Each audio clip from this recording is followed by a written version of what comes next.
Friends, இன்னைக்கு நம்ம என்ன பார்க்க போறோம்னா, இன்னைக்கு நம்ம வத்த குழம்பு எப்படி செய்யலாம் வாங்க பார்க்கலாம். முதல்ல வெங்காயத்தை கட் பண்ணிக்கலாம்.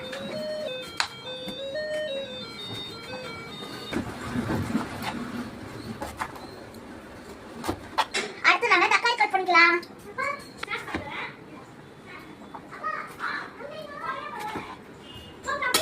அடுத்து நம்ம உருளைக்கிழங்கு கழுவிட்டு கட் பண்ணிக்கலாம். நானாலாவும்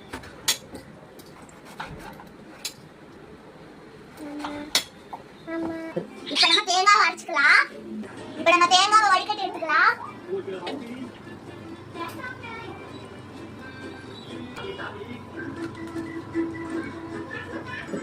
ஒரு கையளவு புளி எடுத்துக்கோங்க. அது தேங்காய் பாலை கரைச்சுக்கோங்க.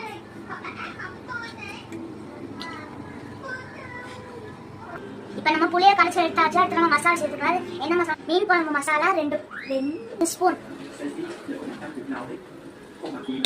அடுத்து ஜீரக பொடி 1 ஸ்பூன். இப்ப நம்ம மசாலாவை நல்லா கலந்துக்கலாம். இப்ப நம்ம மசாலாவை கலந்தாச்சு. அடுத்து நம்ம அடுப்பு ஆன் பண்ணிக்கலாம். இப்ப நம்ம ஆயில் ஊற்றிக்கலாம். அடுத்து நம்ம கருவேப்பிலை போட்டுக்கலாம். நம்ம வெங்காயம் போட்டுக்கலாம்.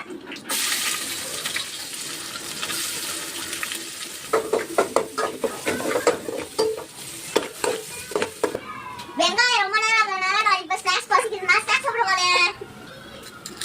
தக்காளி சேர்த்துக்கலாம். இப்போ வத்த குழம்புக்கு வத்த சேர்த்துக்கலாம். இப்போ தக்காளி வெந்துருச்சு. அதுக்கப்புறம் நம்ம மசாலா சேர்த்துக்கலாம். உருளைக்கிழங்கா இப்போ சேர்த்துக்கலாம். இப்போ நம்ம குழம்பு மூடி வச்சுக்கலாம். இப்போ கொஞ்ச நேரம் கொதிக்கிட்டோம். அதுக்கப்புறம் நம்ம ஓபன் பண்ணி பார்க்கலாம்.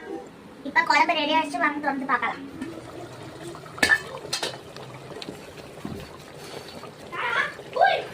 சூப்பரான வத்த குழம்பு ரெடி. இதை நீங்களும் ட்ரை பண்ணி பார்க்கலாம். இந்த வீடியோ பிடிச்சிருந்துச்சுன்னா லைக் பண்ணுங்க, ஷேர் பண்ணுங்க, கமெண்ட் பண்ணுங்க. பாய்.